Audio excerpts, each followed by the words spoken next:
So Maggie, thank you for spending the time with us and giving us some of your time. And I want to start by just having you introduce a little bit about who you are and what you do. Okay. I am Maggie Hawkins, and I'm a professor at the University of Wisconsin-Madison.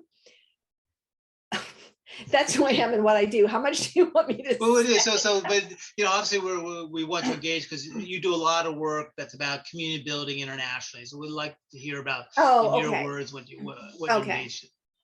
So, in my job, and maybe not in my job, also not in my job, I do a lot of work internationally. I do a lot of work with communities and schools and institutions of higher ed. By schools, I mean sort of pre-K-12 schools and whatever. And I do teacher education, and historically, I've done a lot of work working with teachers who are teaching multilingual learners, perhaps better known as English learners in the US, and with people all over with issues concerned with students who are being schooled in a language that's not their home language. But that, I think, is not why I'm here today. So let me focus on the project that probably is.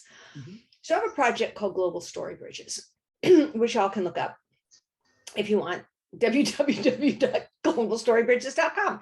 But Global StoryBridges is a project that connects kids all over the world, all of whom, virtually, I should say, all of whom lived in poor or under-resourced communities, most of whom live in developing countries, but not all, but even the ones who don't live in communities of poverty.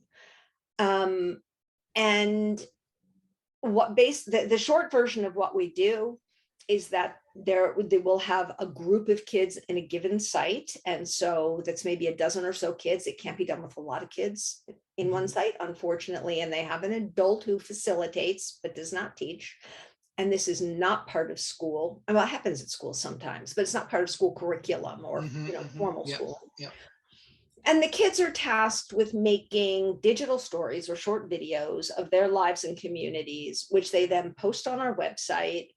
And then the kids in the other sites watch. They get notified that there's a new video up, and they watch in a group, and they have a discussion about what they've seen, facilitated by the adult. And they talk about who they think these other kids are, and what they are learning about who they are and what their lives are like, and how that may or may not be similar or different to their own lives. And and then for every video that gets posted on the website, there is, in essence, a chat space under it, would be the simple way to say it.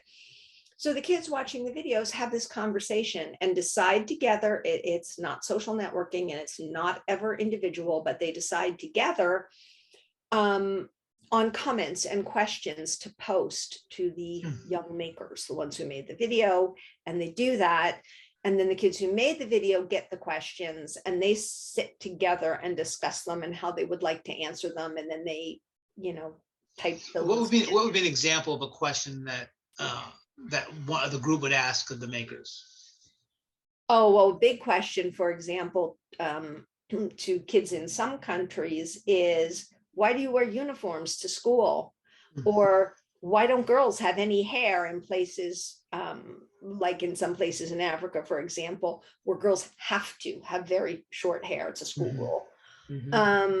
So some of it's what I'm going to call surface at that level. But because the exchanges both can go on, it's not like question, answer, okay, move on to the next thing. They do, because there's more videos being posted, but it can get deeper than that. And also because kids, so if kids in Uganda, because I said that, post a video, and kids in Honduras ask them a question, and then kids in China ask, like, they're all seeing each other's. So it becomes a much broader conversation. And so we get into things like, and it depends on what the kids want to make a video about, but we had a site in Uganda do one called Chapel in our school. And it showed them singing and dancing in ways very specific to their community and culture, but that was part of chapel in their school. And then that got into things like do you believe in God? And then the Indian kids getting confused because they had multiple gods. So they got into all sorts of things there that were interesting. And the US kids saying, but do you pray at school? Which is, confusing out of context. Do you celebrate Easter? The questions can be anything depending on what the video is about. And of course, we can only understand what we see through the lens of what we know. Yeah. And so these are kids who don't have languages in common, except all of them are learners of English. So the texts, the chats are in English, but there's issues there too, because they're all learning it and none of them are completely proficient in it. But they don't share a language, they don't share a culture, they don't share cultural understandings of the signs and the things that go into those sorts of communications. And so what you get is quite interesting. And sometimes we have very contentious things, like when the kids in India posted to the kids in Uganda, "Are you poor?" Yeah. They're all poor. Yeah. But they don't, it's how they see themselves. And that would be the point, is that they not only come, they learn from and with similarly aged peers. They come to have these understandings of global others that they would never get reading in a textbook about life in India or life in whatever. So so Maggie, do you see that? So I'm trying to, do you see that as helping them? How, in what ways does that help them take more of themselves as a member of their own community? That's what I was just about to say. That's where I was going. Great. That they not only come to understand global others and so become global citizens in those ways, but they come to have very different views of themselves, because that's part of how we all come to our own identities, is seeing ourselves reflected through others and their views of us, and saying, oh, wait a minute, here's this about my life. And even in making the videos, the question for them is, what about your life is unique and might be interesting to people all over the world? And they have to think about that. And answering the questions, they come to see how things they take for granted are interpreted and come back to them through others' eyes and voices. So do you find that they take a new appreciation of their world, or develop a better analytical way of thinking about the world, or maybe both? I think both. And I think that in specific, what kids take depends a lot, as it always would, on their own context and culture. So for example, I have 3 Uganda sites. So I have kids in the site in Uganda who pretty much, they'd never had a computer or even electricity before I brought it in and gave them the computer. They didn't have interactions in person or virtually with, people from around the world, or even white people, actually, where they were. They would have eventually, but they didn't happen to by the time I went and started this. And so they have certain sorts of reactions, because it's a different, I started to say starting place, but not in a hierarchical way, just different. And then I've got kids in a US site who are all or mostly immigrant and refugee kids, and they've lived other places and they're in contact with family back home. And so transnational kinds of exchanges are more a part of their lives. And so it's, who they are and the lenses through which they view themselves and others are very, very, very different. So what draws you to this work? What drew you here, and how did you get to spend a huge amount of time, energy, and your own resources in doing this work? What drew you to this? So there's multiple answers to that. And the first one probably would be that I said I was a professor, but I don't think I said that my specific areas of interest and expertise are education on the one hand, and language studies, applied linguistics, second language acquisition on the other, right? And so I've always been interested in how what we used to call language and now say languaging, how languaging works in the world, Mhm. social semiotics, how people co-construct understandings through their Mhm. interactions and communications, Mhm. and perhaps especially interesting in the digital world, which Yep. is a new landscape out there. Well, it's not that new, but for some of these kids, it's new. Yeah.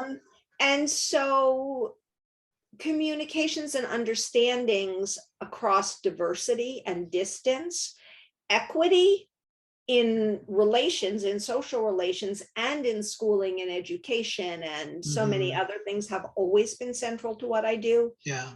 And it just so happened that I was working with a learning center here that is not in a school, but it's part of a sort of a low-income housing development. They Yep. have a learning center there, and I was working with them and with the kids there. And then I was in Uganda, and I started working with one particular primary school that was in a very rural-ish, I don't know Mhm. how to Mhm. characterize it, but community, fairly isolated, very, very poor kids. Yep. And I just thought, how great would it be to put these kids, in contact with one Yeah. another? Yeah. And it started with those two. At Mhm. our Zenith, is Zenith high or low? At our Yeah. high point, Hi. Zena. whichever Zena. Zenith Yep. Yep. is, Yep. um, which was prior to COVID, as would make sense. I think we had about 19 sites or so in 11 or 12 countries, and we have two clusters. We have high school age kids, and we have kids who are sort of 11, 12 years old, Yep. and they don't communicate with each other. We have sites at the lower age level and sites at the higher age level, Yep. Yep. because the communications are a bit different there, what they do and how they think about it. Mhm. And then COVID happened, and because people couldn't get to their sites and couldn't meet together and couldn't, whatever, it did slow us down. Mhm. We're Yeah. back now. Yeah. Um, So and Maggie, you mentioned equity, which is one of these um, constructs that is emerging as central to a lot of conversations, and I'm finding sometimes people means very different things to different people. So I want to ask you two questions back to back. The first is, how does this project that you're working on facilitate equity? And when you use that word, what do you mean by it? can I give you a sort of academic-ish answer, which I hate For to sure, do, but I think I'm gonna do. me be comfortable with an academic answer. Yeah, yeah, of course. So, I mean, equity means a lot of things when Mhm. you're working with the kinds of issues and places and people that always have been, even before it was more international. When Mhm. you talk about what happens, for example, to English learners in US schools, there's a lot of issues Yeah. about access, about isolation, about Mhm. having the same opportunities Mhm. for Mhm. to have the same level and quality of teaching and curriculum and I mean, there's just so many equity issues, educational equity issues, much Mhm. less when I'm in these, communities that I'm in. And so one of the things that I didn't mention about Global StoryBridges that I'll say very quickly is that over the years, the early years, it became really clear to me. So I do research. I have to. I would lose my job if I didn't Yeah. do research on all the things that we do. So it's a project and it's a research project. And I realized how arrogant it was of me to be looking at the work of these kids where I didn't share their culture. I almost always don't share their language. And Mhm. here I'm making sort of analyses and evaluations of their communications and talking about how they're making sense of each other. Yeah. I Mhm. know, right? So we developed an international research team, and this does, it does go to equity, right? Yeah. Yeah. It's the center of what we all do. I mean, the facilitators are Mhm. community folks who have to do that for, some of whom are teachers who have to do that for free. So they're Mhm. committed to equity issues for, providing things for these kids, Yeah. giving it a lot of time. The research team has members from most, but not all of the countries that we're in, and can give sort of emic or insider perspectives of the kids' cultures, languages, and they're there and their sites and, you know, whatever. So there is an academic bit of this where we're theorizing what's happening in all of this. And I, several years ago, probably 8 or 9 years ago, came up with a theory that I call critical cosmopolitanism. And it basically, what it's saying is that there's lots of literature that's helpful. And one is this notion of cosmopolitanism, not like the magazine, not people popping in and, you know, having French food or German food or whatever it is, but following Appia, that we have obligations to one another in the world, even those we don't know. And that was his words, but in my words, the importance of developing these disposition or stances of equity and openness and inquiry and caring for one another. And for all of us who work on the project, I mean, it is a constant, the lens itself is a constant for all of the researchers, but for the facilitators too. There are so many examples I could give you, but it would take all of our time, where in the interactions that kids have with each other, they're positioning one another. Are you poor? Which I already mentioned, one example of that, where we're not having equitable, they're not seeing each other as equal peers. They're either, you know, one group is more resourced, one is less, one is more primitive, one is more, I don't know, whatever the opposite of primitive is, developed, one, you know, and it's just the way they make sense of each other. And honestly, look at our world. It's the way we all interact. But I take from that what part of the work that you get to do is when these kids, your participants, start not only giving their story, but seeing other people's stories and engaging in their different frameworks. It increases their understanding of the way in which access to resources is really different around the world, and access is critical. Getting access to opportunities is a critical piece of what makes the world tick. And they have to start thinking about what that means for themselves and others. Am I making that up? No, that is a piece of it. And it's an important piece of it.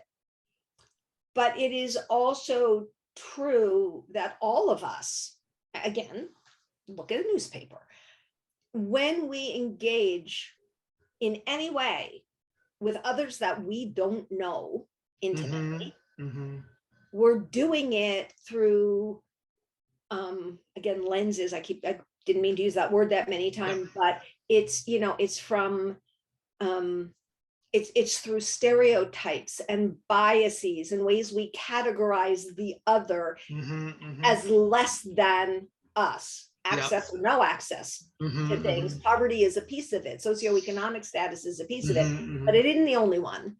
And so what I'm trying to do with these kids, what we're all trying to do with these kids, is to get them to engage, to see this is someone who is very, very different from you. But they have a life that is equally important, needs to be equally valued, that you need to understand and engage with and even develop relations with, so that I hate this phrase, but we're seeing it as sort of leveling a playing field. That's a phrase. I don't love the. I hear it, but it's learning to hear other people's stories and appreciate them without having to share it. Is one of my minds. And without judging it as less than or feeling bad about yourself. It's embracing difference and diversity and saying that's a good thing in the world, not a bad thing. And we don't have to hate each other and fight each other. And that's right. You know, so creating moments where experiencing the other doesn't drive self-protective tribalistic behaviors in battles, but could be seen as, how do I have a relationship with the other without becoming them? So my tribe still has value, Right. but so does theirs. And what would a world look like if we organized around the equal value of our tribes, as opposed Exactly. to And the not need to dominate? Yeah. right. Exactly. And not reinscribing colonial perspectives or oppressive perspectives, or even just demeaning stances towards others. Yep.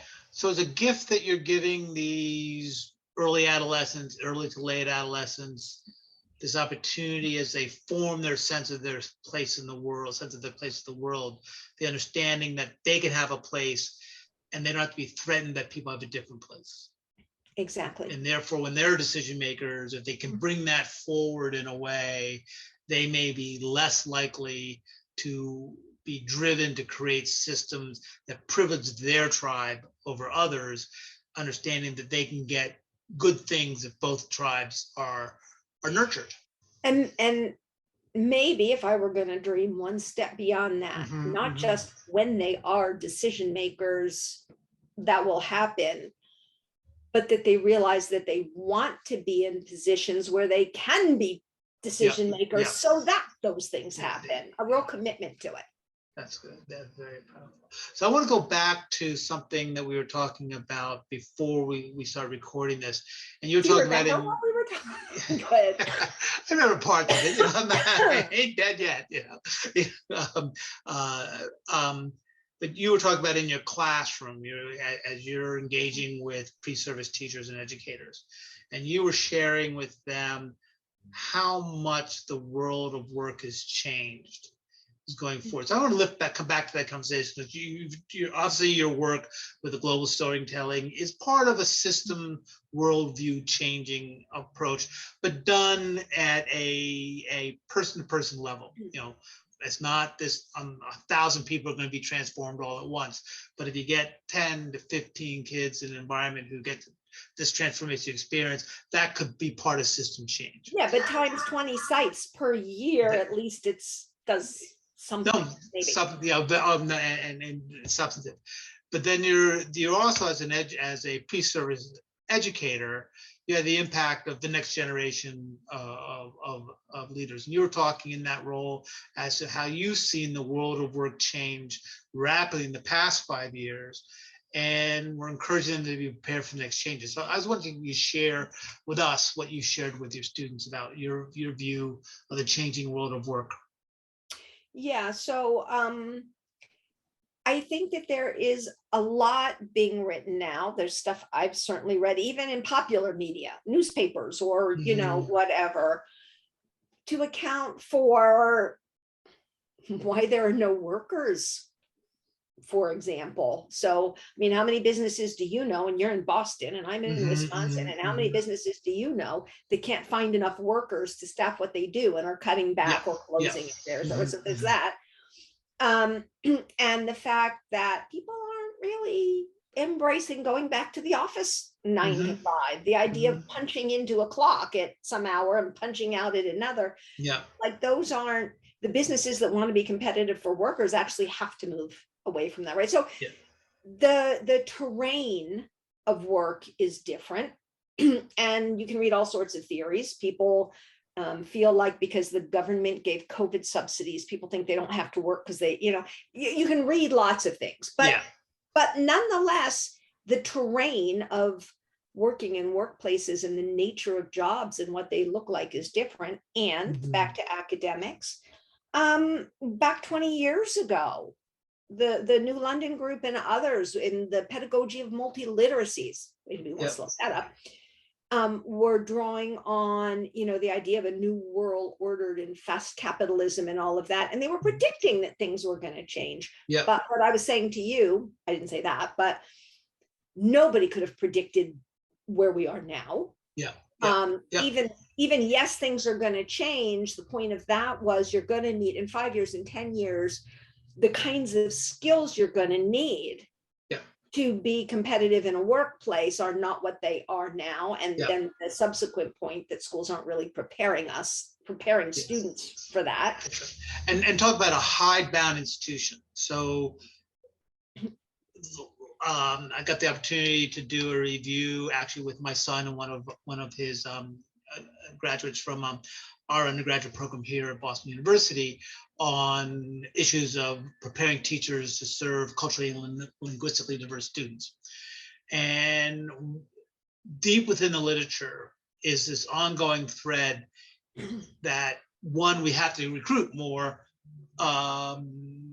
embodied teachers with embodied diversity into the classrooms. That was the conversation we were having, in fact.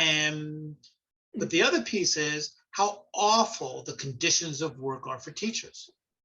That right. Teachers don't want their kids to become teachers, not because they didn't love the work, but the conditions are horrific. So the condition, yes, they are, but that's sort of locally in any given place for so many reasons now, including things that are being expected because of COVID and post-COVID realities that teachers never had time to get prepared to do. Yeah. Part of it's our era of schooling with increased, I mean, they've been getting worse even pre-COVID. Yes. Because of, the reliance on tests, because of teachers being judged by how their students do on tests. Well, that'll make teachers flee urban and diverse schools, really. Yeah. But the other piece is they have to be in there at 7:30 and they can't leave to 3. I mean, almost all the female identifying teachers I've ever talked with, the thing they loved about being retiring was they no longer had UI infections because they could go to the bathroom when they need to go to the bathroom. Right. And so all these things are just powerful. And so if you think about the world of work changing to accommodate the new digital realities, the way people learn, the way people need to live is that going to happen in our school, in our K-12 schools? Well, I mean, this isn't quite what you asked me, but we were talking about that in class. And then we were also, they had been reading about multimodality and technology and whatever. And I said to them, and these are people who are just now preparing to be secondary teachers. So I would put them, the vast majority of them, between mid-20s and mid-30s. And I said, how was technology used in your high school classrooms, or if you've been in high school since, and a number of them have as aides or as whatever, how is it used? And I don't know if this means anything to you. We got Kahoot and we got Quizlet. We got these packaged things, that mitigate against the rich kinds of learning practices that we know all kids, but specifically minoritized kids, poor kids, English learning kids, whatever, need as well. So for what you asked, is the workplace environment going to change? Yeah. Our classroom practices going to change so that our teachers are teaching, well, first of all, so that we have teachers, but also so that our teachers are teaching in ways that kids are getting the knowledge and the skills that they need, including back to Global StoryBridges. I work even with undergrads, even with incoming first-year students. And I say, tell me where you learned about global, and they're just out. Tell me where you learned about globalization in school. Yeah. What? Yeah. Right? Yeah. What? They don't. And so what kind of a world are we preparing students for? Their workplace, their understandings of self and other in the world, if I had you list, and we don't have time for it, but if I had you list the challenges in the world today, the major ones, look at what's just happened. People being able to take one another's perspectives and views, people being able to talk to one another, to work out really deep-seated differences in opinions. Where are we teaching kids to do that? And where do teachers have the opportunity if they want to? You used the word earlier about cosmopolitan perspective. So there are places that are using this word cosmopolitan education. They tend to be independent, international schools, whatever, they have resources to do it. But there are these theories, very strong theories and they all start with grounding the learning within relationship between the teacher, between students and with the teacher. That's relationship, and it's how do I engage in this social discourse in the world as central to acquiring the language skills, the numeracy skills, the critical thinking skills we want. But that has to be first, and the skills and the academic knowledge come second. And we flip that. Right now, we're still currently flipped. And that's why I came up with critical cosmopolitanism, because not in the examples that you're talking about, but they're not most of the examples that one could find, and they're not very well, disseminated. Yep. And so the idea of relationality, and that is all about relations, and also the critical aspect, meaning in this case, critical to do with power relations that infuse every relationship, every interaction people have. Yeah. That's not there. And that's why I have put critical cosmopolitanism out there, because it's things you said with an